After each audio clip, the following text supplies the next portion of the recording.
Ignore করার একটা নিয়ম আছে। সাধারণত যার প্রতি আপনি দুর্বল সে আপনাকে যত ইগনোর করে আপনি তাকে তত বেশি গুরুত্ব দিতে থাকেন। ফোন করেন, মেসেজ করেন, খোঁজ খবর নেন, ব্যাকুল হয়ে তার তরফ থেকে একটা রেসপন্সের অপেক্ষা করেন।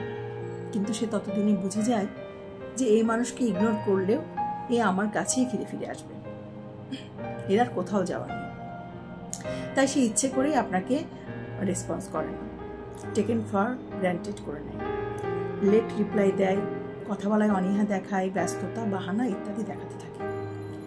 এবার মজার ব্যাপার হলো, এই মানুষগুলোকে গুরুত্ব দেয়া আপনি যেদিন থেকে বন্ধ করবেন, আর ফোন করবেন না, মেসেজ করবেন না, দেখা করবেন না, খোঁজ নেবেন না, ফিরে যাবেন না, সেদিন থেকে হয় সম্পর্কটাই শেষ হয়ে যাবে, নয়তো আপনি ওই মানুষটার পজিশনে চলে যাবেন আর ওই মানুষটা আপনার পজিশনে।